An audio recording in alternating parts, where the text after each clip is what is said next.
नमस्कार, न्यूज़ 4 देख रहे हैं आप। आपके साथ मैं हूं ऋचा शर्मा। बिहार विधानसभा चुनाव का अखाड़ा तैयार हो गया है। सभी पार्टियां अपने अपने पहलवानों को उतारने की कोशिश में भी जुटी हैं। तमाम तरह के समीकरण बैठाए जा रहे हैं, फॉर्मूले बैठाए जा रहे हैं ताकि चुनाव में पूरी तरीके से दमखम के साथ उतरा जाए और जीत भी हासिल की जाए। इसी बीच जनता दल राष्ट्रवादी पार्टी ने भी अपनी पूरी प्लानिंग कर ली और चुनावी मैदान में उतरने को तैयार भी। आगे की रणनीति के बारे में तो हमने आपको बताया ही, लेकिन पार्टी सबसे बड़ा मुद्दा क्या समझती है, बिहार का सबसे बड़ा मुद्दा क्या होना चाहिए और ऐसी कौन सी समस्या है जो बाकी की पार्टियां नहीं कर रही।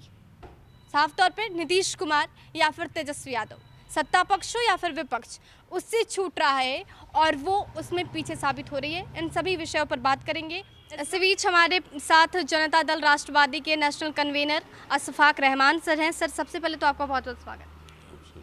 पार्टी की रणनीति के बारे में तो हमने जान ली है कि कैसे रणनीति होगी चुनावी माहौल में उतरने के लिए, लेकिन सबसे बड़ी बात है कि समस्या क्या है इस वक्त। बिहार की सबसे बड़ी समस्या आपको क्या लगती है? बिहार की सबसे बड़ी समस्या बेरोज़गारी है। बेरोज़गारी की वजह से सारी चीज़ें पैदा होती हैं, चाहे वो अपराध का क्षेत्र हो या दूसरा हो। तो हम लोग सबसे ज़्यादा बेरोज़गारी पे ही काम करेंगे और ज़्यादा से ज़्यादा यहाँ से पलायन रोका जाए, इसकी कोशिश करेंगे।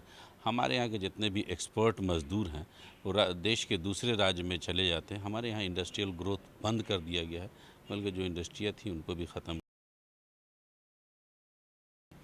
और सेफ्टी सिक्योरिटी यही मेन मुद्दा है। भ्रष्टाचार के विरुद्ध अपराध मुक्त बिहार बनाना, यही हमारा मकसद है। बिल्कुल, तो आपने कहा कि बेरोजगारी और पलायन के मुद्दे पर काम आपकी पार्टी कर रही है, लेकिन इसी सब्जेक्ट को लेकर तेजस्वी यादव भी दम भर रहे हैं।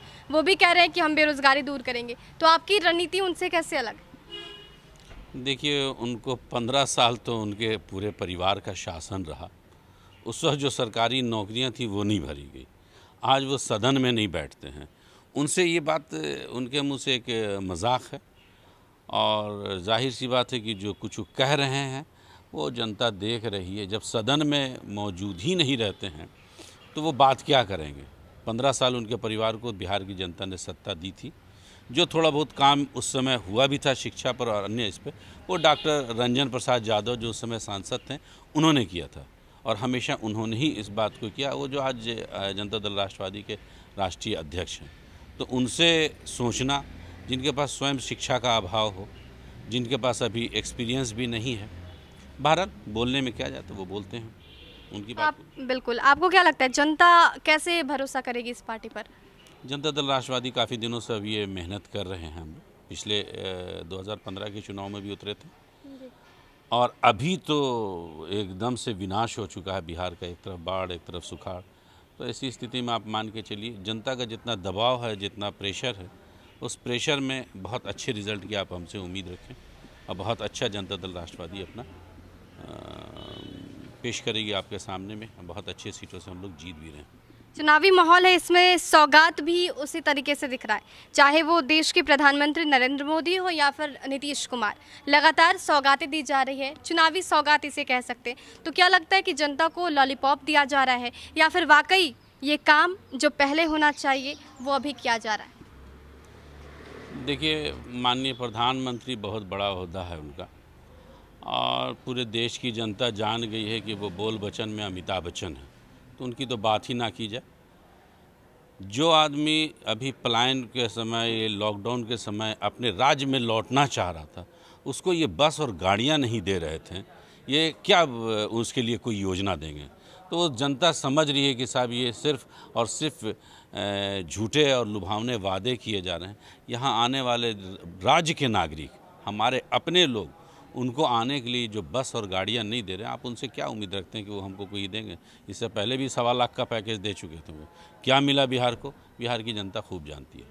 तो ऐसा नहीं लगता है क्योंकि नीतीश कुमार की पार्टी हो या फिर केंद्र की मोदी सरकार, दोनों की पार्टी अलायंस में है, उसके बावजूद नीतीश कुमार ये डिमांड क्यों नहीं रखते?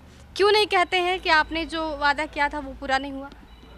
देखिए, ये एक तरह का राजनीतिक भ्रष्टाचार है, इसको आप समझिए।